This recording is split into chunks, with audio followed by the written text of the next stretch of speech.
Bisnis digital adalah bisnis yang sangat menarik terutama dalam 10 tahun terakhir ini. Pemerintahnya belum siap, aturan-aturan juga belum banyak, tentu saja ada pertentangan-pertentangan, tetapi dia bisa memberikan lapangan pekerjaan secepat yang dilakukan oleh UMKM pada saat kita menghadapi krisis tahun 1998. Jadi ketika banyak orang kehilangan pekerjaan di 2020 belakangan ini selama pandemi, salah satu jaring pengaman kita itu adalah bisnis yang ada di dunia online. Para pelaku usaha startup gegap gempita mengalami pertumbuhan yang besar dan ramai sekali. Tentu saja ini mewarnai shifting ekonomi di negara kita dan di sejumlah negara. Namun demikian, saya kira setelah berjalan cukup lama, akhirnya pemerintah pun telah belajar dan telah mempersiapkan undang-undang, rangkaian peraturan dan lain sebagainya. Dan kini saatnya kita menata kembali. Ada baiknya juga kita mempelajari apa yang terjadi di Tiongkok versus apa yang terjadi di Amerika Serikat. Di Amerika Serikat, saudara-saudara sudah ketahui apa yang terjadi dengan Google, Facebook, dan lain sebagainya. Dibiarkan mereka melakukan upaya-upaya inovasi yang sangat besar. Amerika memang adalah bangsa yang sangat menghargai inovasi. Namun begitu terjadi pertumbuhan, maka mulailah dilakukan trimming. Pohon pada waktu masih kecil dibiarkan tumbuh, batangnya besar, tapi begitu semakin disiram, dia akan tumbuh daun. Sampai kemudian suatu bangsa atau pemiliknya kemudian menginginkan pohon itu berbuah. Apakah dia telah memberikan buah yang cukup banyak atau sekedar dia menjadi peneduh saja? Salah satu cara untuk menghasilkan buah itu adalah ditrim, dipotong, dipangkas dan lain sebagainya sehingga daunnya tidak terlalu banyak tapi mulai keluar buah. Kalau dia terlalu banyak daun, maka rumput-rumput yang di bawah pun akan mati. Dan itu tentu tidak diinginkan oleh setiap pemimpin yang ingin membangun kekuatan ekonominya. Demikian pula tampaknya mulai dilakukan pembenahan-pembenahan di sejumlah negara. Mari kita lihat apa yang terjadi di Tiongkok yang sangat mungkin akan terjadi di sini. Dan tentu saja pembenahan-pembenahan akan dilakukan. Tujuannya adalah agar kita memiliki kontrol yang baik, pengawasan, pembinaan, dan tentu saja melindungi konsumen. Baik, kita lihat apa yang terjadi setelah ramai diperbincangkan pada tanggal 3 November 2020. Pada saat itu pemerintah Tiongkok menghentikan IPO Ant Financial Group, sebuah jaringan perusahaan atau fintech miliknya Alibaba di bawah kendali Jack Ma. Jack Ma yang telah digunakan oleh pemerintah Tiongkok untuk menjadi semacam ambasador untuk berbicara tentang bagaimana kebaikan Tiongkok ternyata juga dihukum oleh pemerintah Xi Jinping. Xi Jinping melarang dan menghentikan IPO Ant Group. Dan kemudian dimulailah langkah-langkah untuk membuat undang-undang anti monopoli yang berkaitan dengan larangan monopoli teknologi. Itu dilakukan pada bulan November 2020. Pemerintah Tiongkok diam-diam telah mengembangkan sesuatu yang sangat penting ke depan. Mengkhawatirkan peranan CBDC tidak bisa berkembang karena pemerintah Tiongkok juga tengah mengembangkan digital yuan. Dan tentu saja ada pertarungan antara digital money yang dikembangkan oleh algoritma milik swasta bersama dengan uang yang dikembangkan oleh bank sentral. Apa yang akan terjadi selanjutnya sangat menarik sekali. Pada bulan Desember 2020 diketahui bahwa pemerintah Tiongkok memulai investigasi pada perusahaan Alibaba atas dugaan praktik monopoli. Jadi tidak lama setelah undang-undang anti monopoli itu diterapkan, kemudian langsung diinvestigasi ke Alibaba. Membuat banyak orang khawatir terhadap masa depan Jack Ma. Jack Ma pun menghilang. Dan selanjutnya kita saksikan pada tahun 2021, khususnya di bulan Februari, pemerintah Tiongkok merilis undang-undang anti monopoli untuk platform internet. Jadi ini dirilis 3 bulan setelah disusun. Dan kemudian pada bulan Maret pula dilakukan upaya-upaya pengawasan pada sejumlah perusahaan internet. Salah satunya adalah Tencent yang menjadi pesaing dari Alibaba. Dan kita ketahui Tencent kuat di game online. Berbarengan dengan pemeriksaan pada Tencent, pada tanggal 10 April 2021, akhirnya Alibaba didenda sebesar 2,8 miliar US dollar.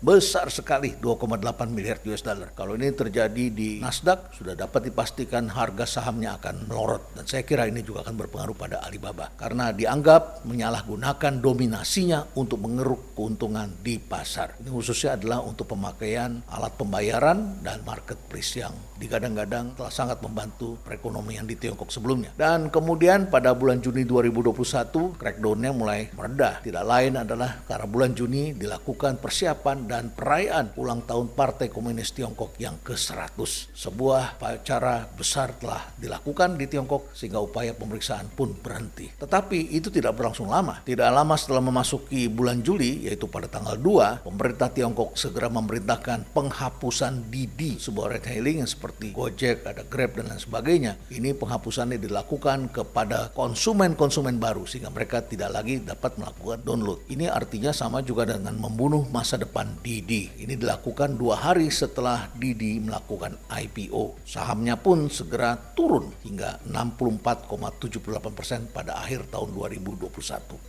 Bisa dibayangkan ini adalah sebuah upaya yang sangat besar sekali dan berdampak sangat luas sekali. Bayangkan pemerintah Tiongkok yang sangat mendorong perkembangan dunia digital sehingga industrinya dapat dikuasai oleh pemain-pemain lokal. Kini pun mereka mulai mengawasi dan melakukan trimming besar-besaran. Selanjutnya masih di bulan Juli dilakukan 2 upaya besar. Pemerintah kemudian mengajukan aturan baru tentang adanya evaluasi keamanan cyber. Ini adalah sesuatu yang menjadi tuntutan masyarakat. Evaluasi ini dilakukan pada perusahaan-perusahaan digital dengan 1 juta user yang ingin melakukan IPO di luar negeri. Tentu saja tampaknya Tiongkok ingin agar negaranya lebih aman dan tidak digunakan sebagai alat untuk menggoncang ekonomi Tiongkok. Pada tanggal 24 Juli, pemerintah Tiongkok melarang perusahaan bimbel atau les privat seperti yang marak di Indonesia selama masa pandemi untuk mencari keuntungan dari pengajaran di kurikulum sekolah. Ini mengakibatkan banyak sekali orang tua yang berambisi untuk memaksa anak-anaknya untuk ambil kursus online sehingga biaya per anak ini menjadi sangat besar sekali.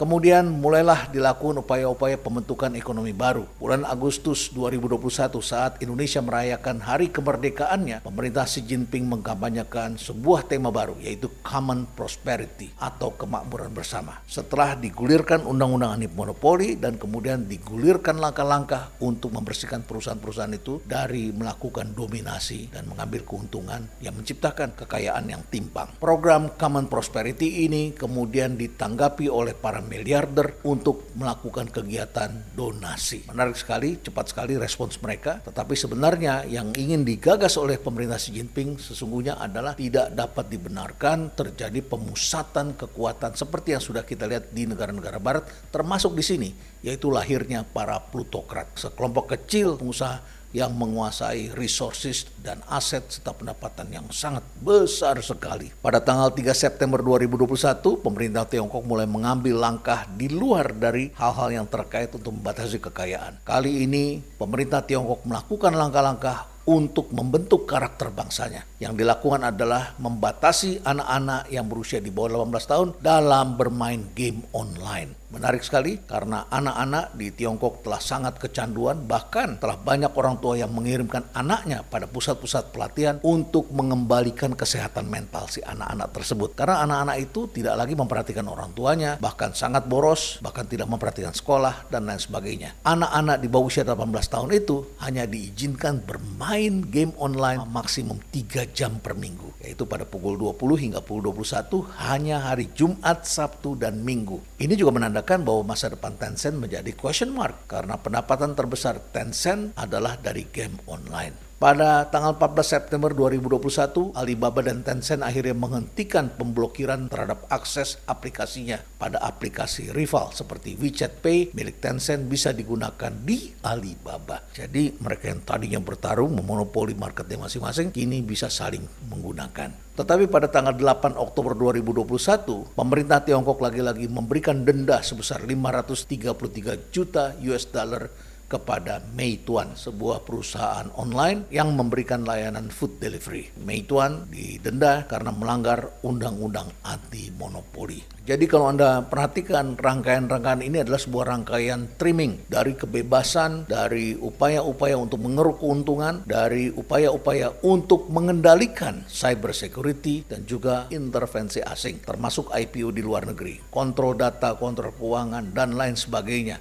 Nah, kalau Anda perhatikan rangkaian langkah-langkah yang dilakukan oleh pemerintah Tiongkok ini tentu ada biayanya. Pemerintah Tiongkok mengambil langkah-langkah ini untuk melindungi konsumennya, melindungi negaranya dari intervensi asing, dari permainan keuangan yang berasal dari luar negeri, mengganggu kestabilan ekonomi di dalam negerinya, dan kemudian juga tentu saja untuk memberikan keamanan cyber security dan tentu saja keep balance. Jadi memang tahun 2022 ini kata kuncinya adalah keep balance. Tentu saja untuk mendapatkan itu pemerintah Tiongkok harus membayar biayanya. Di mana biayanya? Biayanya langsung tampak dalam China Index yang langsung anjlok sepanjang tahun 2021 sebesar 42,44%. Pada awal tahun, Golden Dragon China Index berada pada posisi 15.450 dan pernah mencapai puncaknya setinggi 20.506. Itu terjadi sekitar bulan Maret 2021. Tetapi pada bulan Desember, dari 20.506 turun menjadi 8.893. Bayangkan, turun 42,44%. Jadi ada biayanya dari setiap kebijakan yang diambil. Sekarang mari kita bandingkan apa yang terjadi di indeks harga saham gabungan Bursa Efek Indonesia. Di Indonesia pada awal tahun indeks ini telah mencapai 6.065. Tetapi pada pertengahan tahun kita mengalami bencana COVID yang sangat besar sekali dan bahkan kita khawatir tidak bisa dikendalikan. Pada bulan Mei 2021 khususnya pada tanggal 20 indeks ini sempat tenggelam mencapai angka 5.700. Tetapi sejak bulan Oktober kemudian terjadi langkah-langkah peningkatan yang memberikan harapan positif. Pada tanggal 4 Januari 2022 tahun ini indeksnya telah mencapai 6.695. Jadi di Indonesia justru para investor dan para emiten sedang menikmati pertumbuhan yang luar biasa. Ini adalah berkah yang baik bagi Indonesia. Salah satu yang menopangnya itu adalah tentu saja bisnis digital. Oleh karena itu tidak mengherankan kalau kita perlu membaca perkembangan yang terjadi di sejumlah negara. Sementara di Tiongkok kita menyaksikan hukuman-hukuman begitu besar diberikan kepada para pelaku usaha digital. Di antaranya TAL Education yang memberi pendidikan online ternyata mengalami penurunan sebesar 94,32%. Pinduoduo ini adalah sebuah marketplace juga mengalami penurunan 65,04%. Alibaba mengalami penurunan 47,86%. Meituan 22,97%. Tencent sendiri mengalami penurunan 20,21% ditambah dengan ketidakpastian masa depan mereka. Dan program Common Prosperity dari pemerintah Xi Jinping ini telah menimbulkan korban pada sejumlah miliarder yang dikenal digadang-gadang sebagai orang terkaya di Tiongkok dan mulai mengalami kerugian yang cukup besar. Colin Cheng Huang, founder Pinduoduo, mengalami penurunan kekayaan sebesar 40,2 miliar US dollar. Jack Ma sendiri mengalami kemunduran kekayaan sebesar 21,4 miliar US dollar dan Chang Bangzin dari TAL Education itu mengalami penurunan kekayaan sebesar 11,3 miliar US dollar. Jadi ini adalah langkah-langkah yang dilakukan dan telah berdampak cukup besar bagi sejumlah pelaku usaha digital yang dianggap telah menciptakan lapangan pekerjaan baru di Tiongkok. Di sisi lain, Amerika Serikat justru mengambil langkah untuk memberikan kesempatan kepada orang-orang kayanya semakin lebih kaya dan dengan melalui inovasi mereka bisa menjadi lebih besar dan lebih besar lagi. Tapi jangan salah, mereka pun juga bisa dijerat dengan undang-undang antitrust yang sangat merugikan. Dan ini pernah dialami oleh Bill Gates misalnya. Dan kita ketahui pada tanggal 18 Desember, pemerintah Amerika Serikat di sisi lain yang berbeda dengan di Tiongkok justru mendesak Federal Communication Commissions agar memberikan lisensi bagi Google Alphabet dan Facebook Meta dalam membangun sistem kabel serat optik bawah laut. Ini menarik sekali, dua pelaku usaha yang besar ini justru digadang-gadang agar bisa menguasai ekonomi global. Dan tentu saja sasarannya adalah bukan semata-mata di Amerika Serikat. Jaringan kabel serat optik ini sepanjang 12.875 km terbentang sangat panjang sekali sehingga bisa menghubungkan antara Amerika Serikat, Taiwan, Filipina, dan Hong Kong. Tentu saja ini adalah jalur gemuk di mana para pelaku ekonomi dan para konsumen Asia Timur dan Asia Tenggara yang sedang tumbuh ini akan menjadi market mereka. Perbincangan tentang Meta misalnya cukup besar dan hangat sekali sampai ke Indonesia. Tidak mengherankan anak-anak muda telah menjadi campaigner, orang yang menunjukkan manfaat dari Meta. Google Alphabet dan Facebook Meta dikabarkan telah berkomitmen untuk melindungi privasi dan keamanan data konsumen Amerika Serikat. Amerika Serikat, bukan kita. Kita adalah konsumen. Oleh karena itu kita juga harus memiliki sistem perlindungan keamanan data konsumen kita. Ini penting karena sekarang perang ini adalah perang dengan menggunakan data, perang cyber. Pemerintah Amerika Serikat telah mendapatkan jaminan dari dua pelaku usaha ini, mereka akan melindungi data masyarakat Amerika terhadap operasi intelijen dari Tiongkok. Google dan Meta dikabarkan telah wajib melakukan penilaian risiko tahunan terhadap data-data sensitif. Itu menurut hal yang telah disampaikan di negara tersebut. Nah, bagaimana kita melihat apa yang terjadi di Tiongkok dan apa yang terjadi di Amerika Serikat? Tentu saja kita pun perlu memikirkan apa yang telah terjadi. Banyak sekali konsumen Indonesia yang telah dirugikan oleh praktek-praktek yang dilakukan oleh perusahaan digital asing. Dan selama ini kita menikmati karena kita mendapatkan manfaat dari penggunaan teknologi itu. Namun demikian, kita juga berkewajiban untuk mendorong lahirnya startup-startup lokal. Dan tentu saja ini baik. Hanya saja kalau melihat perkembangan yang terjadi, maka investor nampaknya akan mengalami perubahan yang sangat besar. Jadi anak-anak muda jangan selalu berpikir hanya semata-mata valuasi, pendapat yang didapatkan dari investor semata-mata. Melainkan harus memiliki bisnis yang solid, yang tentu saja harus terbukti dari jumlah pelanggannya. Dan kemudian juga harus turut menjaga keamanan data cyber dari pelanggan-pelanggan Indonesia. Karena ini penting bukan hanya bagi masyarakat Indonesia, tapi dalam menghadapi perang cyber yang terjadi antar negara. Jangan sampai konsumen Indonesia atau masyarakat Indonesia kemudian menjadi korban. Dan apakah sudah saatnya pemerintah Indonesia melakukan trimming? Saya rasa kita masih memerlukan beberapa waktu ke depan. Namun upaya-upaya penguatan lokal sangat dibutuhkan. Misalnya saja apa yang terjadi selama masa pandemi dalam penggunaan kartu prakerja. Berdasarkan data yang kami olah, terdapat 181 lembaga pelatihan yang ada dalam ekosistem kartu prakerja. Tetapi kalau kita perhatikan lebih detail, ternyata juga cukup banyak jasa-jasa atau pelatihan-pelatihan yang masih kemahalan. Bayangkan saja pelatihan ojek online, paketnya berharga Rp1 juta.